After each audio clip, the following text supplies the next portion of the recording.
मी doctor Surekha Waghmare, obstetrician, gynaecologist आणि IVF specialist from Mumbai. आमच्या क्षेत्रामध्ये रोज नवीन नवीन शोध लागत आहेत, नवीन नवीन टेक्नॉलॉजीज येत आहेत. त्यामुळे ट्रीटमेंट खूप ॲडव्हान्स झालेले आहेत.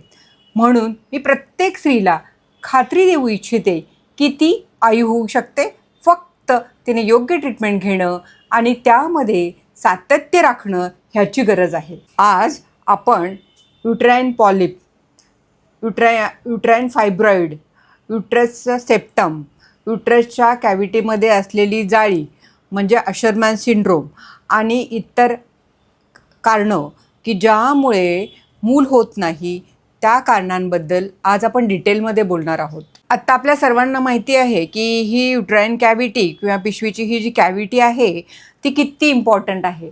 कारण तिथेच एम्ब्रिओ इम्प्लांट होतो, तिथेच भ्रूण तयार होतो आणि तिथेच बाळ तयार होतं. जर ह्या कॅव्हिटीमध्ये काही अडचण आली आणि त्या अडचणीमुळे जर ही कॅव्हिटीची साईज कमी झाली तर तिथे गर्भधारणा होणार नाही. म्हणून ही कारणं आपल्याला माहिती असणं अत्यंत आवश्यक आहे.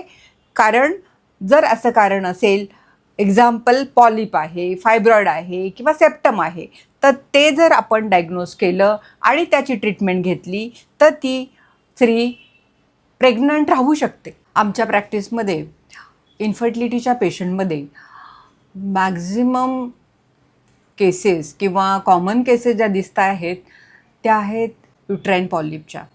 आणि युट्राईन पॉलिप हे सिंगल पॉलिप असू शकतं किंवा मल्टिपल पॉलिपसुद्धा युट्रसमध्ये असू शकतात. आणि हे पॉलिप डायग्नोज करायला फार टेस्ट लागत नाहीत. ॲक्च्युली नॉर्मल सोनोग्राफीने सुद्धा हे पॉलिप डायग्नोज होत आहेत. आणि जर डायग्नोज झाले तर युज्युअली त्यांना ट्रीटमेंट अत्यंत सोपी आहे. युज्युअली असे पेशंट काय सिम्पटम्स घेऊन येतील तर त्यामध्ये आहे इन्फर्टिलिटी. दुसरं गोष्ट आहे की त्यांना पोटात दुखत असेल, ऑफ अँड ऑन पोटात दुखतं किंवा पाळीमध्ये ब्लिडिंग जास्त होतं आणि त्याच वेळेस पोटातही खूप दुखतं आणि पाळी येऊन गेली तरीही मध्ये त्यांना ऑफ अँड ऑन ब्लिडिंग होत राहतं. हे त्यांचे सिम्पटम्स आहेत. आणि एकदा ते डायग्नोज झालं आणि पेशंट समजा प्रेग्नंट राहत नाही असं दिसलं तर आपल्याला हे पॉलिप हिस्ट्रोस्कोपी करून काढता येतात. हिस्ट्रोलॅप्रोस्कोपी याबद्दल मी एक डिटेल व्हिडिओ बनवलेला आहे, त्याची लिंक पण मी आपल्याला देते. आणि ह्या प्रोसिजर अगदी सिंपल प्रोसिजर आहे. आपण एका दिवसात पेशंटला डिस्चार्ज करू शकतो. आणि हे काढलेले पॉलिप आपण चेकिंगला तपासायला पाठवायचे असतात हिस्टोपॅथॉलॉजीला. आणि जे काही हिस्टोपॅथॉलॉजीचं डायग्नोस येईल त्याप्रमाणे त्यांना ट्रीटमेंट देण्यात येते. सगळ्यात महत्त्वाचं म्हणजे पॉलिप काढून झाले की ही कॅव्हिटी पूर्ण मोकळी होते आणि त्या पेशंटला प्रेग्नंट राहण्यास मदत होते. दुसऱ्या नंबरचं कारण मी जे पेशंटमध्ये बघत आहे ते म्हणजे आहे फायब्रॉईड. फायब्रॉईड हे खूप कॉमन कारण आम्हाला दिसतं इन्फर्टिलिटीच्या पेशंटमध्ये. त्याच्यामध्ये सबम्युकस फायब्रॉईड जर असेल, म्हणजे जे फायब्रॉईड युट्राईन कॅव्हिटीमध्ये येत आहे ते इम्प्लांटेशन फेल्युअर करत आहे किंवा अबॉर्शन्स करत आहेत. तर हे फायब्रॉईड काय करतात की युट्राईन कॅव्हिटीची युट्रसची जी कॅव्हिटी आहे त्याची साईज कमी करून टाकतात आणि त्यामुळे इम्प्लांटेशन होत नाही किंवा गर्भ राहत नाही त्याच्यामध्ये. आणि गर्भ जर राहिलाच तर अबॉर्शनचे चान्सेस खूप आहेत अशा पेशंटमध्ये. हेच जर फायब्रॉईड जर बाहेरच्या बाजूला असेल, युट्रसच्या बाहेर जर असेल, म्हणजे सिरस फायब्रॉईड असेल किंवा मायोमेट्रियममध्ये असेल ते इतकं घातक नाही आहे इन्फर्टिलिटीसाठी. परंतु छोटं फायब्रॉईड जरी युट्राईन कॅव्हिटीमध्ये असेल तर ते हे इन्फर्टिलिटीचं कारण होऊ शकतं. हे डायग्नोज कसं करायचं तर नॉर्मल सोनोग्राफीमध्ये सुद्धा हे फायब्रॉईड्स आपल्याला सबम्युकस फायब्रॉईड दिसतात. आणि सगळ्याच युट्रसच्या ज्या कॅव्हिटीच्या ॲबनॉर्मलिटीज आहेत आपल्याला सोनोग्राफीमध्ये दिसतातच, परंतु काही ॲडव्हान्स डायग्नोस्टिक मोडॅलिटीजसुद्धा आपल्याला कधी कधी वापराव्या लागतात just to confirm our diagnosis. तर त्या काय आहेत? Sonography the really blessing to all fields, because काय आहे की त्या सोनोग्राफी आणि MRI ह्या गोष्टींमुळे आम्हाला खूप साऱ्या डायग्नोसिस इझिली करता येतात आणि त्याप्रमाणे आम्हाला त्यांना ट्रीटमेंट पण देता येते. आता आपण आपल्या लक्षात आलं की इन्फर्टिलिटीच्या पेशंटला सबम्युकस फायब्रॉइड आहे आणि त्यामुळे गर्भ राहत नाही आहे, बाकीचे सगळे फॅक्टर्स नॉर्मल आहेत. आणि त्याच्यासाठी मग ट्रीटमेंट काय आहे? तर ट्रीटमेंट सिम्पल ट्रीटमेंट आहे पण खूप गरजेची आहे. त्याच्यामध्ये काय करतात की हिस्ट्रोस्कोपीने आपण एक्झॅक्टली फायब्रॉइड कुठे आहे ते बघितलं जातं आणि त्याच्यामध्ये एक रिसेक्टोस्कोप नावाचं एक ऑपरेटिव्ह इन्स्ट्रुमेंट टाकून ते फायब्रॉइड आपल्याला काढता येतं. आणि काढल्यानंतर मग आपल्याला फक्त पेशंटला 1 दिवस फक्त ठेवावं लागतं किंवा गरज वाटली तर 2 दिवस ठेवावं लागतं. तर हिस्ट्रोस्कोपी हे रिअली ब्लेसिंग आहे मॉडर्न ट्रीटमेंटमध्ये, की त्यामध्ये आपल्याला कुठेही चिरफाड न करता डायरेक्ट युट्रसच्या कॅव्हिटीमध्ये जाऊन आपल्याला ते फायब्रॉइड काढून टाकता येतं. आणि त्याच्यानंतर मग परत ॲडेजन्स होऊ नयेत म्हणून ट्रीटमेंट दिली जाते. तसेच योग्य प्रकारचे अँटीबायोटिक्स दिले जातात आणि ही कॅव्हिटी आपल्याला चांगल्या प्रकारे तयार करता येते आणि त्याच्यानंतर पेशंट नॅचरलीसुद्धा कन्सीव्ह होतो किंवा गरज वाटली IVF लागलं तरीही त्या पेशंटला नॉर्मल प्रेग्नेन्सी राहण्यासाठी ही कॅव्हिटी चांगल्या प्रकारची निर्माण होते. आता माझा एक अनुभव आहे की माझ्याकडे एक पेशंट आली होती, साधारण मला वाटतं 45-48 इयर्सची असेल आणि लेट मॅरेज होतं. पेशंटचं हॉर्मोनल इम्बॅलन्स म्हणजे मेनोपॉजमध्ये ती चाललीच होती, AMH खूप कमी होतं आणि पेशंटला 3 महिने पाळी नाही म्हणून ती माझ्याकडे आली. जेव्हा मी सोनोग्राफी केली तेव्हा मग मी बघितलं की तिच्या युट्रसच्या कॅव्हिटीमध्ये एक मोठं फायब्रॉइड आहे. म्हणजे तिची कॅव्हिटी अशी वेगळी दिसतच नव्हती, एक मोठं फायब्रॉइड तिथे युट्राइन कॅव्हिटीमध्ये बसलं होतं आणि डायग्नोज करणं खूप डिफिकल्ट वाटत होतं मला ते. तर परत तिला आम्ही MRIला पाठवलं.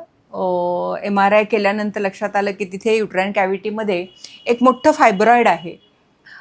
Patient was very desperate for pregnancy आणि तेव्हा मग तिचं हिस्ट्रोलॅप्रोस्कोपीसुद्धा केलं आणि तिचं ते मोठं फायब्रॉइड काढण्यात आलं. पण पेशंटची एवढी चिकाटी, ते फायब्रॉइड काढल्यानंतर आफ्टर 4-5 मंथ्स पेशंटला प्रेग्नन्सीसाठी शी वॉज व्हेरी डेस्परेट.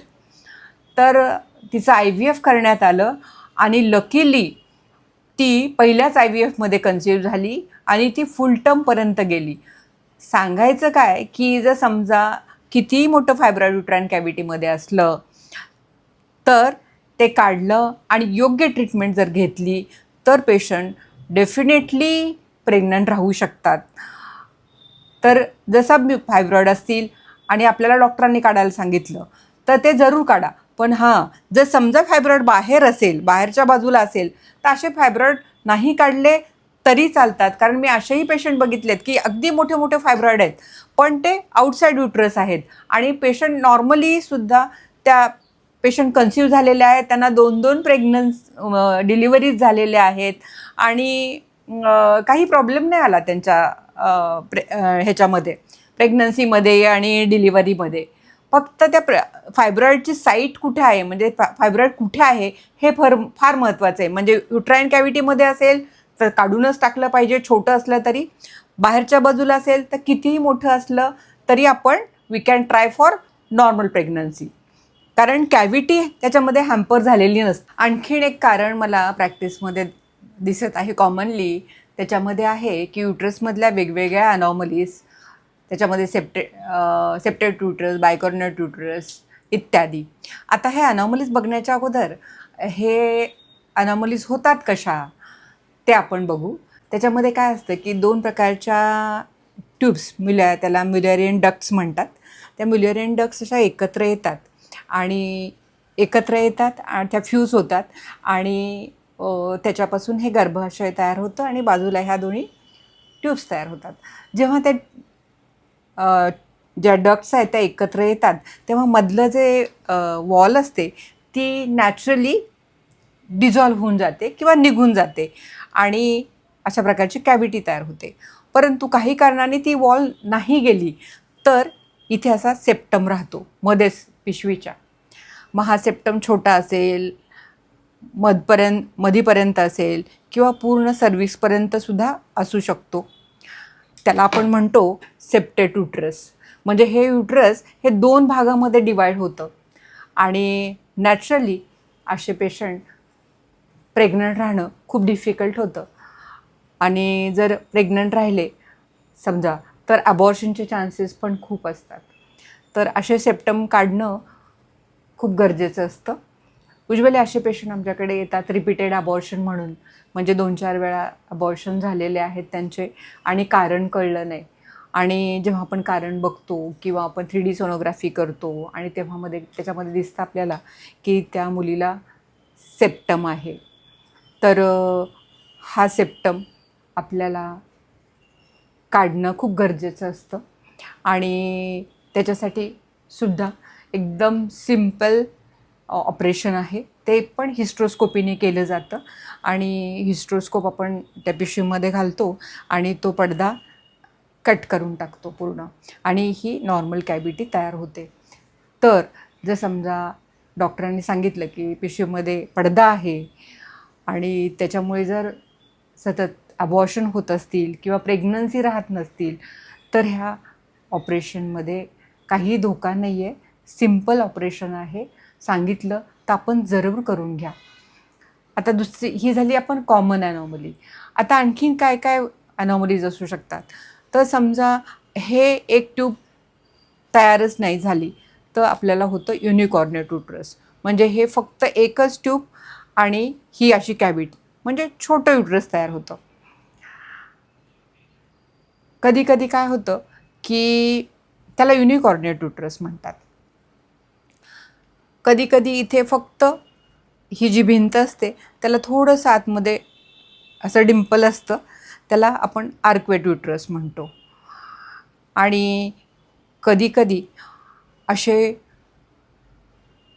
दोन्ही युट्रस, म्हणजे हे एक युट्रस, हा एक कॉर्न्यू आणि हा एक कॉर्न्यू, म्हणजे असे 2 युट्रस असतात.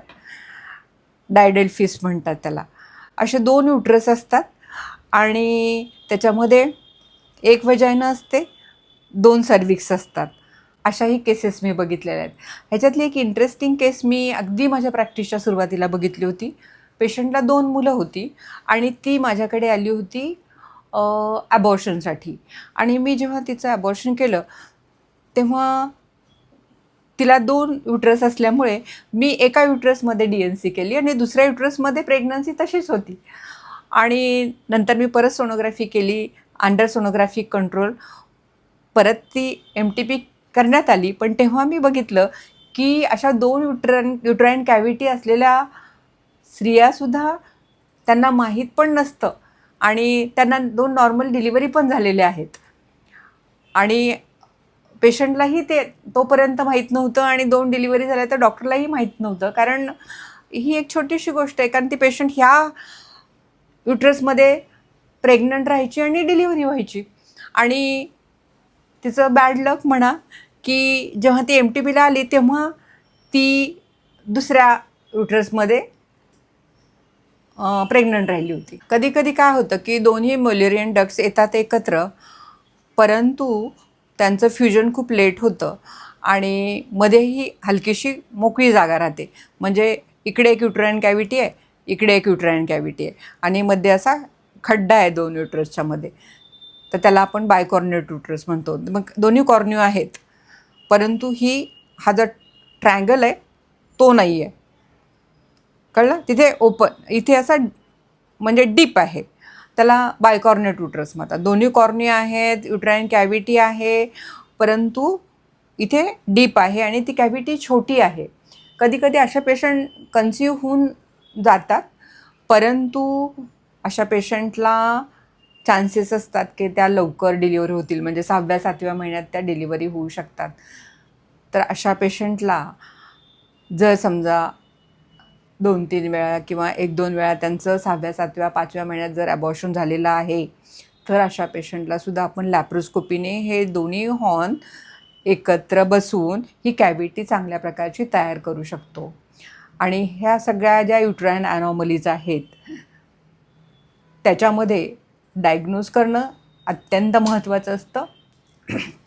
आता 3D सोनोग्राफी आहेत, तर त्या 3D सोनोग्राफीने ह्या सगळ्या ॲनॉमलीज डायग्नोज केल्या जातात. थँक्स टू सोनोग्राफी आणि MRI सगळ्या युट्राइन ॲनॉमलीज आपण डायग्नोज करू शकतो. आणि गरज वाटली तर आपल्याला कधी HSG करतानासुद्धा ह्या ॲनॉमलीज आपल्याला दिसतात. आणखीन हिस्ट्रोस्कोपीमध्ये आपल्याला ह्या सगळ्या ॲनॉमलीज दिसतात आणि ह्या ॲनॉमलीजसुद्धा आपल्याला ट्रीट करता येतात. ऑपरेशन करून त्यांना ट्रीट करता येतं किंवा काही ॲनॉमलीज अशा आहेत की त्यांना ऑपरेशनची सुद्धा गरज लागत नाही, फक्त प्रॉपर ट्रीटमेंट देणं, गरज वाटलं तर आपल्याला त्यांना ऑस्टायटनिंग करणं, म्हणजे जेणेकरून तिचा गर्भ 9 महिन्यापर्यंत जाईल. ह्या सगळ्या गोष्टी करूनसुद्धा अशा पेशंट प्रेग्नंट राहू शकतात, त्यांना बाळ होऊ शकतं. फक्त योग्य ट्रीटमेंट घेणं हे गरजेचं आहे. आणखीन एक कारण दिसतंय ते म्हणजे अशरमॅन सिंड्रोम, किंवा त्याच्यामध्ये काय असतं की ह्या युट्रसच्या कॅव्हिटीमध्ये ॲडेजन्स असतात, चिटकलेले असते, म्हणजे असे फायबर्स लाईक स्ट्रक्चर्स असतात, ॲडेजन्स असतात आणि त्याच्यामुळे काय होतं की ती कॅव्हिटी अरुंद होऊन जाते किंवा बंदसुद्धा होऊन जाते. आणि अशी बंद झालेली कॅव्हिटी असेल तर नॅचरली पेशंट प्रेग्नंट नाही राहणार, किंवा अगदी छोटेसे ॲडेजन्स असतील तर तिची कॅव्हिटी चांगली नसेल तर पेशंट ॲबॉर्ट पण होऊन जाईल. आणि ह्याची कारणं म्हणजे ट्युबरक्युलोसिस आहे, इन्फेक्शन आहे, किंवा युट्रसमध्ये काही ऑपरेशन झालेले असतील, लाईक DNC झालेली असेल, किंवा काही युट्रसच्या ज्या सर्जरीज आहेत त्या प्रॉपरली नंतर पोस्ट ऑप काळजी नाही घेतली गेली तर असे हे युट्राइन वॉल आणि ही युट्राइन वॉल चिटकून जाते आणि त्याच्यामध्ये ॲडेजन्स होतात आणि ही युट्राइन कॅव्हिटी पार्शियली किंवा कंप्लीट बंद होऊन जाते. आत्ताच मी एक पेशंट बघितलेली आहे रिसेंटली. त्या पेशंटची फक्त कॉपर्टी घातली होती आणि कॉपर्टी काढल्यानंतर पेशंटला पाळीच आली नाही. 1 वर्ष झालं पेशंटला पाळी नाही आणि पेशंट पाळी यायच्या टॅबलेट घेत आहेत, इस्ट्रोजन प्रोजेस्टेरॉनच्या गोळ्या पण घेत आहेत, त्यांचे सगळे हॉर्मोन्स पण चांगले आहेत, पण पाळी येत नाही. तर जेव्हा ती माझ्याकडे आली तेव्हा मी सस्पेक्ट केलं की दुसरं काय कारण असेल. सगळे हॉर्मोन्स नॉर्मल आहेत, आपण इस्ट्रोजन प्रोजेस्टेरॉन पण दिलेलं आहे आणि तरी तिला पाळी येत नाही. तर आम्ही तिचं अशरमॅन सस्पेक्ट केलं आणि हिस्ट्रोस्कोपी केलं आणि बघितलं तर आतमध्ये सगळी जाळी झाली होती. जाळीचे ॲडेजन सगळे काढले आणि नंतर तिला आम्ही टॅबलेट चालू केल्या हॉर्मोनच्या आणि आता तिला रेग्युलर पाळी येते. अशरमॅन होण्याचं आणि युट्रसमध्ये आतमध्ये जाळी होण्याचं कॉमन कारण आहे ट्युबरक्युलोसिस किंवा काही इन्फेक्शन किंवा काही युट्रसच्या काही प्रोसिजर्स आणि त्याची ट्रीटमेंट आहे हिस्ट्रोस्कोपिक ॲडिजिओलायसिस किंवा ते ॲडिजन्स हिस्ट्रोस्कोपिकली काढले जातात. आणखीन एक महत्त्वाचं कारण आपल्याला फारच कॉमन कारण दिसतंय ते म्हणजे थिन एंडोमेट्रियम. त्याच्यावर मी परत नंतर एक डिटेलमध्ये व्हिडिओ बनवेन. त्याच्यासाठी सुद्धा ट्रीटमेंट आहे. थोडक्यात त्याच्यात इस्ट्रोजन देणं, ॲस्पिरिन देणं, हिपॅरिन देणं किंवा PRP आणि स्टेम सेल याद्वारे ते एंडोमेट्रियनची क्वालिटीसुद्धा आपल्याला चांगली करता येते. हे चॅनल आपलं आहे, त्यामध्ये अत्यंत अभ्यासपूर्ण आणि अनुभवसंपन्न माहिती मी आपल्यापर्यंत पोचवत आहे. तरी आपण सबस्क्राईब, लाईक आणि शेअर करा आणि हां, कॉमेंट पण जरूर करा. We create life, we give healthy intelligent childrens to the families to make all families happy families. हे आमचं ब्रीदवाक्य आहे.